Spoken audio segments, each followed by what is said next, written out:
Jedy, keď sa dostanú na pokožku, tak vznikajú vyrážky, pretože to je posledná možnosť, ako sa zbaviť odpadu, rôzne opary a koža môže byť predčasne zvraskavená. Teda preto hovorím obrazne, že telo vlastne patrí do čistiarne. A väčšina z nás celý život neurobí nič preto, aby z tela dostal tie odpady a jedy von.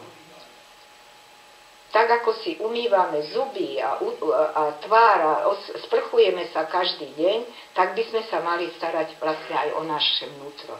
Totiž je dokázané, že v hrubom čreve dospelého človeka pravidelne je 3 až 4 kg nestrávených zvyškov, usadení.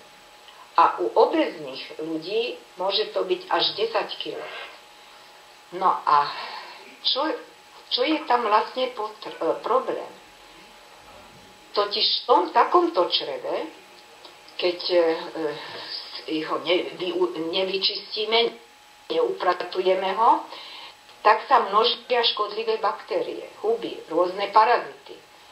Môžete vidieť na YouTube rôzne filmy priamo. Hromadia sa agresívne látky, karcinogény, o tom som už hovorila. A tie parazity sa sprichytia na sliznicu, či už žalúdka, či tenkého alebo hrubého čreva, alebo do 12-torníka.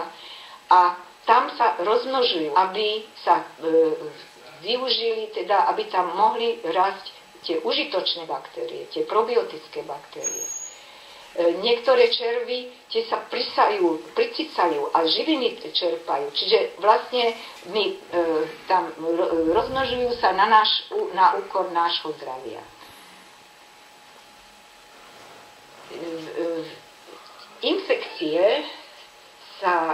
Tieto infekcie sa snažia, tieto baktérie a parazity rôzne a huby a kvasinky sa snažia schovať, ukryť sa pred imunitným systémom našim.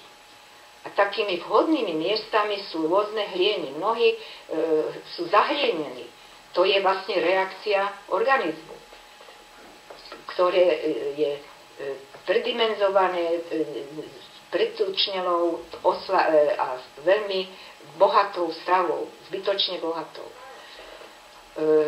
Schovávajú sa v tukoch, krvných zrazeninách a vo väzivových tkanivách.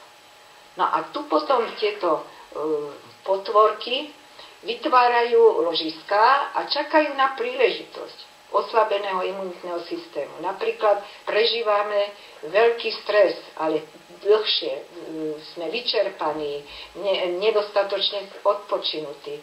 Okamžite potom prepukne prechladnutie a chrípka. To určite každý z nás pozná. No a tak hlieny môžete si predstaviť, to každý pozná, pri vykašľávaní z oblasti priedušiek, hrtanu, mandly, pri vysmrkávaní z oblasti dutín, ale tieto hlieny vznikajú všade. Dokonca v každej bunke, ktorá je a sú vo vode nerozpustné. A tam sa, ako som už spomínala, ukrývajú tie mikroorganizmy a potom robia problémy. Tak ako sa dostať z tohto začarovaného kruhu? Spomínala som, že jedine očista organizmu. A prvým krokom pri tej očiste, celkovej očiste, je očista hrubého čreva. To je vlastne prvý krok akéhokoľvek veľkého upratovania. A ako uvádzam v mojej knižke, detoxikácia organizmu je vlastne zmena života k lepšiemu. A ja by som teraz veľmi rada upozornila ešte na to, že organizmus, aby bol zdravý, musí byť určitá pravidelnosť a tá detoxikácia organizmu nemôže prebehnúť za 1 až 2 dní. To musí byť komplexný program. A o tom mienim teda hovoriť v ďalších častiach prednášky. A tým sa dostávam k záveru dnešnej prednášky. Sú tu niektorí, ktorí by sa chceli prihlásiť, ale dovoľte mi predtým, ako sa budeme diskutovať, veľmi rada by som sa poďakovala za túto príležitosť, že som sa bola zvolená ako prvá, ktorá vlastne skúšam vhodnosť tohto projektu. Tento projekt ma veľmi oslovil, lebo vidím v ňom ohromnú budúcnosť. A chcem zdôrazniť, že je to slovenský produkt. Napriek tomu, že všetky texty sú v angličtine, ale vyrobila to digitálna agentúra Platform. A ja im teda gratulujem k tomu a viem, že bude mať ohromné uplatnenie.